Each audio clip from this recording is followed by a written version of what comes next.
A father calls for revenge. IO2 structure. Claudius manipulating Laertes into revenge in 4-7.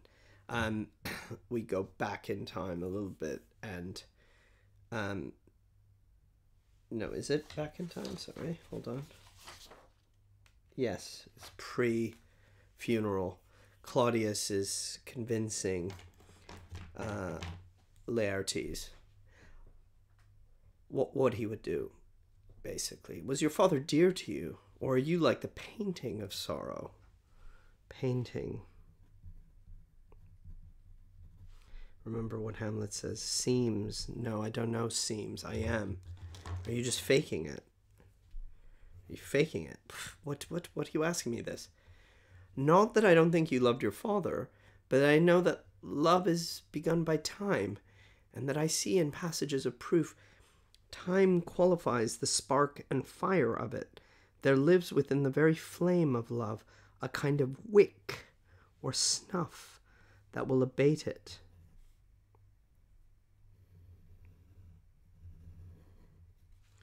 And nothing is at like goodness still, for goodness, growing to a pleurisy, dies in his own too much. That we should do, when we would, for this would changes, and hath abatements and delays, as many as there are tongues, or hands, or accidents, and then this should is like a spendthrift sigh, and hurts by easing. But to the quick of the ulcer, Hamlet comes back. What would you undertake to show yourself your father's son, indeed, more than words?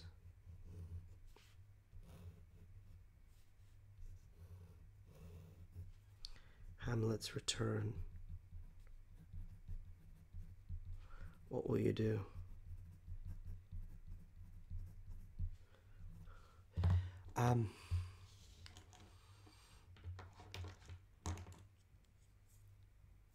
It's strange here.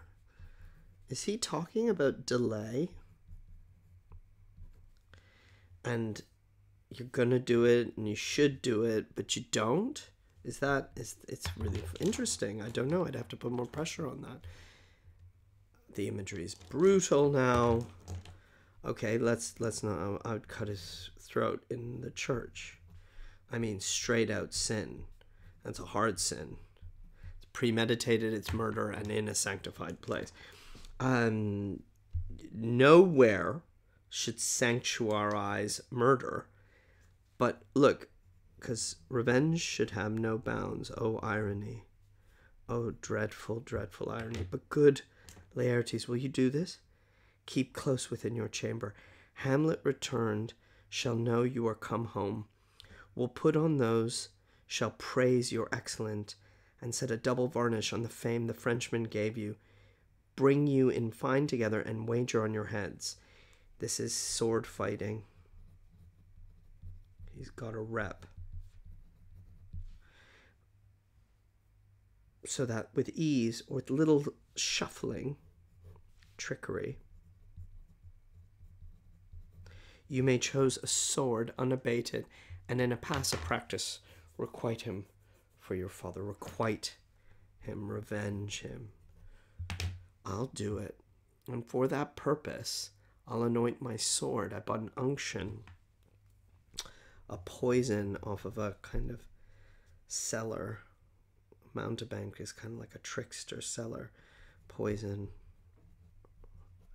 So mortal that, but dip a knife in it where it draws the blood. No cataplasm so rare, collected from all simples that have virtue under the moon, can bring the thing from death that is but scratched. I'll touch my point with that contagion. Again,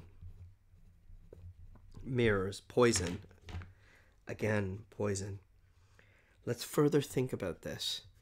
Wait what convenience both of time and means may fit us to our shape. if this should fail, that our drift look through our bad performance, if we do this badly, 'twere better not essayed, we shouldn't try it. Therefore, this project should have a backup, a second. Let me see. We'll make a wager on your cunnings. I have it. When in your motion you are hot and dry, and make your bouts more violent to the end, and he calls for drink, I'll have prepared a chalice for the nonce, wherein but sipping, if he by chance escape your venom suck, our purpose may hold there. This is his back-up plan. His poison. His revenge. He's good at planning poisonous revenges. He is good. I think it's worth structurally thinking about what sin, revenge, and murder are, what it means for Father Hamlet to speak to Hamlet, and now for Claudius to speak to Laertes about the same, nearly 4 acts later.